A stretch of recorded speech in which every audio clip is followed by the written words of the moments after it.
What's going on, family? Welcome back to the channel. As you guys know, we are on a Larry Bird run, just learning more about him, more about his background, you guys. And you guys have been requesting, all right, this very video, never poke Larry Bird, all right? So I'm not gonna hold you up anymore. Let's get straight into this video. Come on.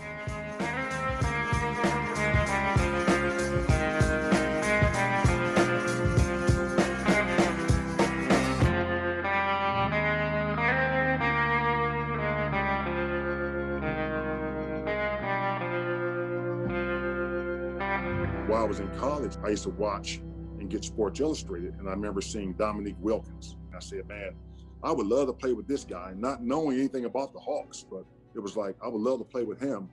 And then ended up getting drafted by Atlanta. Now Nick's my teammate. And I was like, nice. I mean, a dream come true. You think about those Atlanta teams with Dominique and Spud and Doc Rivers. Tree Rollins. And so we, they for sure had the respect of us. Kevin Willis was a good player, and Dominique and Doc Rivers and Spud Webb came off their bench. And Randy with Tree Rollins, Kevin Willis, Kevin Willis, yeah. I Jump mean, hook, Cliff Robinson, Cliff Levinson, the really big dog. Yeah. We were grown, we were young, we were really athletic. We had that energy that a team would need. And all we had to do was build chemistry, begin to understand each other's games, weaknesses and strengths. And we did that, and we started to flourish after the first 4 or 5 years. They were a deep team that could score the ball, and if we weren't at our best, we were in trouble. But with that team, they were so fun to watch because Dominique was the headline. That's crazy. They dug on each other. You talk about Spud That's how you know Webb, they're they would athletic. come over and play with us across the street at Georgia Tech. You say, this little joker can flat out go. First small guy getting the dunk contest, win the dunk contest, all that hype around them.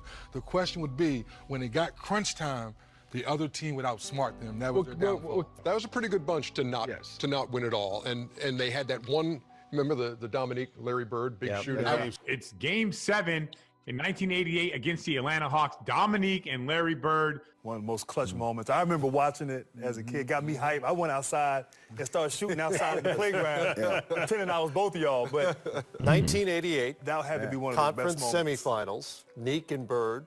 Game 7, the Dominique Bird series. Shot for shot. Shot for shot. Back and forth. Dominique and Bird going back and forth. You know, we should have eliminated them in 6. Well, the whole series was crazy. Game 1 and 2, the Celtics won by like a combined 80 points. Like, they blew us out. As the Hawks found themselves Boston was smacking all that. But back home in the Omni, they Look at young Dot. The offensive spark plug, little Spud Webb, found a way to slither through the Celtic defense, putting together a career-best playoff performance and igniting the Hawks to a much-needed victory. I remember coming back from Game 3 to Atlanta, and the big article in Atlanta Journal was put a fork in them, we're done. You know, and then we win Game 3 and then win Game 4, go into Boston and win Game 5. That was a great game. I think we took control. Spud Webb. Will not surrender to the favorite Boston Celtics. Everybody It's kind dunking of a on clash the of Hawks. two worlds. In Bird, you've got somebody who's already an icon. He's already been sanctified as a Boston Saint. And Dominique represents a different kind of basketball. We had them, Matt, the one time we were up 3-2. We won Game 5 in Boston. We was not supposed to win that game, the critics say. So we knew going to Game 6, I said, man, we could advance and we can beat these guys. The frenetic Hawks, led by the Freakazoid, had old school Boston by the throat. Up 3-2 in the best-of-7 series. All Atlanta has to do is go down to Atlanta and close the series out. And then the last play in Game 6 was, Dominique and I were the two guys that scored. And at the end of the game, we drew up a play. I called a timeout because they knew what we were running. We called another one. It turned into a broken play. I inbounded the ball to Cliff Livingston, and he was supposed to dribble handoff to either me or Dominique. DJ read it, and he top-sided me. Cliff looked at Dominique, and then Cliff went on his own. I went to basket left hand running hook. I was mad. Cliff's right-handed. He shot a left-handed hook shot. Livingston, no. Boston has won the game. Yikes. Because the play was supposed to come to me, and I'm like, Woody, don't break the play, bro. And so we ended up losing that game, and after the game. And I remember this old lady at the airport. I mean, and I'm not exaggerating, she may have been 80. You know, had her little purse, and she walks up to me, "Hey, Rivers, you thought you wasn't coming back, did you?" I will never forget that. I wish I knew who that lady was. Barrett made a prediction. He said, Atlanta blew their opportunity. I'm guaranteeing a win in Boston. Well, they had their chance. You know, they had a big chance to beat us. I think now that we're going to come out and play like we did tonight, but we're going to be at home. And our shots are going to be dropping a little bit better, and we're going to be running a little bit faster. So I'd say Sunday's going to be a big win for the Celtics. And we had to look at that, right? I guarantee a win. Atlanta blew their opportunity. And I'm like, hey, I don't know what Bird talking about. We have a great opportunity. We going in there. We going to kick their butt. We coming to win. I don't care what he said. We get to Boston, and we walk out of the locker room, and I stopped. I said, we going to win this bleep game. I said, if you ain't ready to fight, you ain't ready to go to war. If you guys ain't ready to fight, you ain't ready to go to war, don't even come out in the court. Don't come out here. I said, whoever guarding me tonight going to have a long night. Unfortunately, Bird was saying the same thing in the other locker room, to his teammates. So it set up for one of the greatest shootouts ever in the seventh game.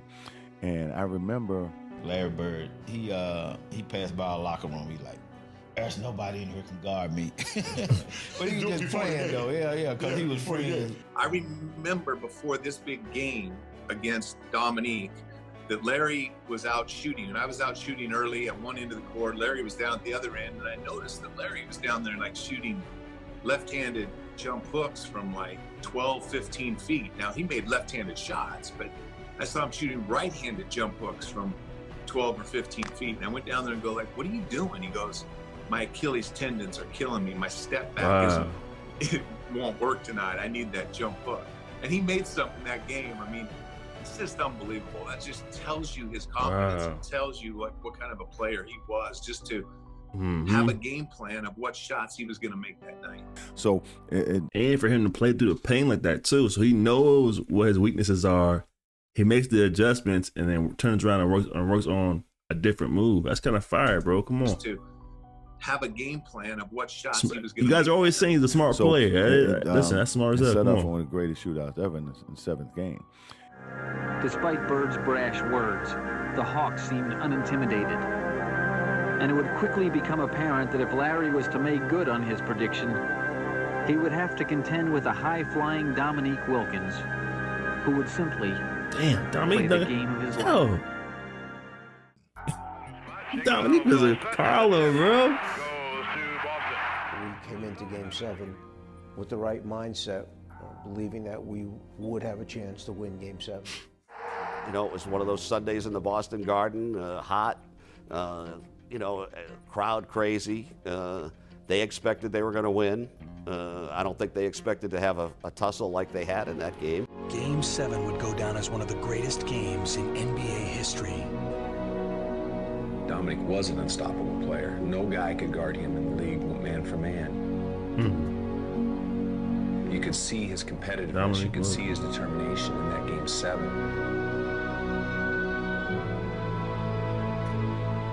There was only one player on the floor who could match his will. Bird. Bird is open. Do they want him to take that shot? Let me get that. With 6 points on the drive. With the left? Parrish picks for Bird. Gets the roll. Shooting hand wide open. Bird with a very difficult angle gets it to fall. And I remember, bro, the level of difficulty of the shots he's taking right here are crazy. A lot of them are like almost damn near behind the basket, behind the backboard, coming over the top. He only had 12 points going in the fourth quarter. I remember coming down the floor, and I remember myself, Larry Bird, and Kevin Willis. I really believe this. The reason why Larry Bird got so hot in that game, in that fourth quarter, Kevin Willis and I and Bird was running down the court. And we were running down the court, and Kevin reached across me, put his hands, and puts his finger in Larry Bird's chest, said, don't let this so-and-so score any more tonight. Kevin Willis came over and said, Nick, don't let him score tonight. And Bird standing around. Next time I'm looking at Kevin. What you doing? What are you doing? You know, his Bird's eyes got like this big. You don't want to wake up a sleeping giant. He got 12 points. Don't wake him up.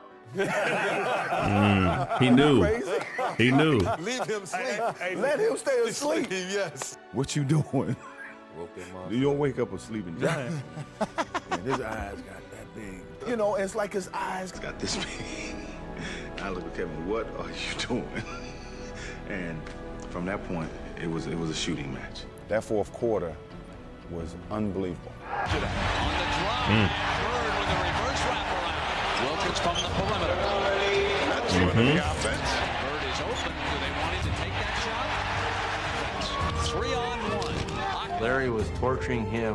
Dominique was torturing me on when he had the ball.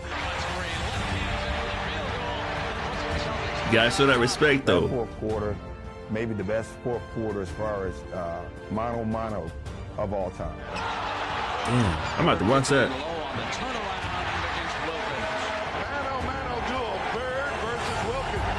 Okay. I got to come down there offensively. I got to carry the load now. I got to keep us going.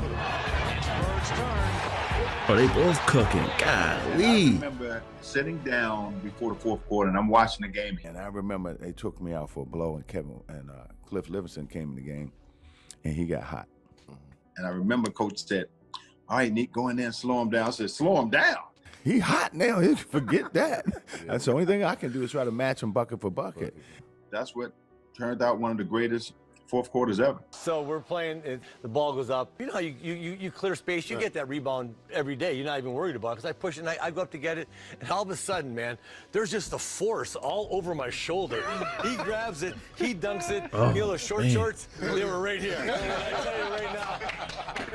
I mean, he threw that thing down, and I was like, oh my, and Larry has the classic line. Larry goes, shoot, I better box that guy out, huh, Kev? I said, yeah, I suggest you put a body on him. That was one of the jumping craziest over things people, bro. I'd never seen a guy that high in my life. He just threw it down. Sure. And that comes from a basketball player, too. That's crazy. I still have nightmares about that, Smitty.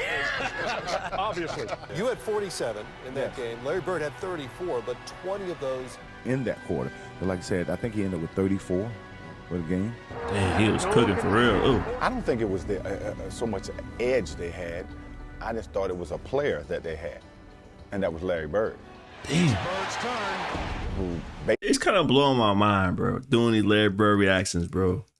You know what I mean? Because, like, dang, you know, a lot of these players, man, former NBA legends, man, they show a lot of respect to Larry Bird, bro.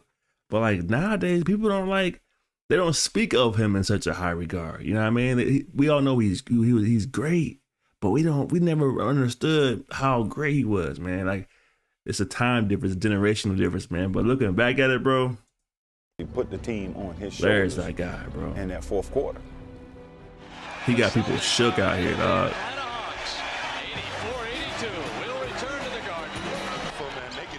Not athletic, just a smart player, bro. Nothing fancy, just Nothing fancy, just let me get that, and I'm gonna take it. That's it. Yo, he just cooking, bro. Get off me. Whoa. I know he didn't just make that shot. Hold on. I know he didn't just make that shot.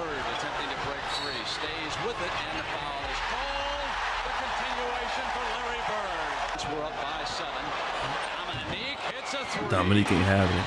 Lead to Bird off the fake, improves his position. Wilkins ties it for Atlanta. You know, Dominique was pretty much the whole game. Larry, the fourth quarter, kind of then, carried their team. That's what made him so great. Basics, fundamentals.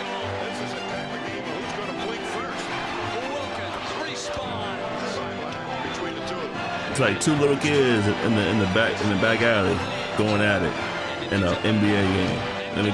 Yo, that was nice.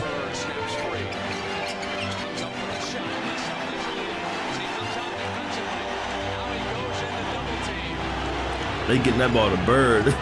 Getting that ball to Bird no matter what. Look. Nobody else is shooting that ball. Look. Whoa. That was all Wilkins. We began the broadcast by telling you about Larry Bird, who following the game's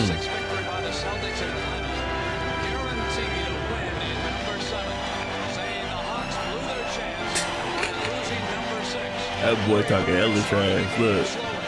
Here in the fourth period, he has shown you why he's a future Hall of Famer. 20 points this quarter. He is 9 of 10 in this period. Every shot is like the Hawks are like 10 feet in the air and they still can't block this dude, bro. It's Detroit. Here we come. You know, get the ball to Larry and let him make the read, because if they come double, he's going to make the right play. And the game wasn't that complicated for him, and he made some tough shots. Like I said, some left-handed running hooks. You know, and again, he wasn't feeling great at that time of the year, at that moment. And to watch him just gut it out and just to will his body to even finish that game, let alone score 20 in the fourth quarter of a Game 7 is mind-boggling to me. And it's like with Larry, bro, he don't make a lot of moves. He ain't just dribbling, crossover. He catches the ball, looks at the rim, looks who's open, drives, makes a decision. He always catches it in under 3 seconds. He's gonna make a decision with it. He ain't holding on to it, messing around. Larry Bird that night. He's going quick. Listen, he was unbelievable, and he was so clutch. Meek was just as clutch that night. It's just that Larry in the fourth quarter was unstoppable. So clutch is not just the final 3 or 4 seconds of the game. Yeah, that's crazy. We were sending everybody at him. To And slow one. him down. He was so hot that I think one of the shots he hit was a left-handed 3. That's when you know a guy is in the zone. Bird attempting to break free, stays with it, and the foul is called. The continuation from Larry Bird. Lead changes. The Celtics once were up by 7. But I like how the Hawks ain't sitting down though. They still going hard. Balls, like Robert Parrish always said, 40,000 eyes on Larry Bird because they knew he was going to get the ball. And we knew it, our opponents knew it, now it's just up to them to stop it. It's Bird. The Boston Celtics will win this series. Man, he was doing a little bit of everything. I don't know really what he was doing in that fourth quarter, but the stuff that he was doing, it was unbelievable, man. I mean, he was throwing left-hand shots, running hooks. His game was at another level. We was trying to match each other's will. 20 of his 34 in the fourth quarter. Dominique had... Larry Bird hit more clutch shots, you know, in pressure situations than any player. I told you about each and every one, right? You talked about Larry Bird saying someone's got to lose this game. When did he say that to you? Early in the fourth or late in the fourth? No, it was late in the fourth quarter. It was probably like, I don't know, 30, 40 seconds to go in the game. I think it was a timeout, or we were taking the ball out of the bounds. I can't remember what it was, but I remember him saying that, and he said, you know, we both deserve to win, but somebody got to go home. And man, to his credit, man, he took the Celtics and put them on his back. And he would call the spot. Yeah. You know, but he never called a spot against me. You know, that's kind of disrespect. When I tell people Larry Bird talk trash. Yes, and let you know. Let you know every time. But it ain't the trash. It wasn't the trash word with the meaning. You know, it's like, I'm going to shoot left-handed this time. Right. Or why you Put a putting white the boy well guard. on You got a white guy up in there. Pretty much that was it. I mean, that was one of the greatest performances I've seen from a guy in those circumstances. Because you're talking about 7th game in the playoffs. To carry his team the way he did in that fourth quarter. When you talk about the clutch shots, he hit 10 clutch shots. I was going to say that game. It was crazy too because it's rare in a game you feel it. Like, you know, you guys have been in games where after the games people say, man, that was the most amazing game, but you were in it. And you were like, you know, I didn't feel that. I knew it was a good game. Right. That was one of the few games I was saying, this was a hell of a game right now. It was a hell of a game. You know? Absolutely. Yeah. He's like poetry in motion. I mean, he knew how to play the game before you even got to him. And it was a shootout in the fourth quarter. It came down to the last shot. One left to ponder what might have been. The other to lead his team onward. And that's what it boils down to, man. You had the Hawks, super athletic team, dunking everywhere, crossing folks over, you know what I mean, making some incredible passes, versus the Boston Celtics. Almost just Larry Bird, man, just fundamentally sound, bro. Not too flashy. He ain't dunking everywhere, but he makes the right decisions at the right time. Plus, he has that confidence with him. So, until next time, y'all be safe out there. Peace.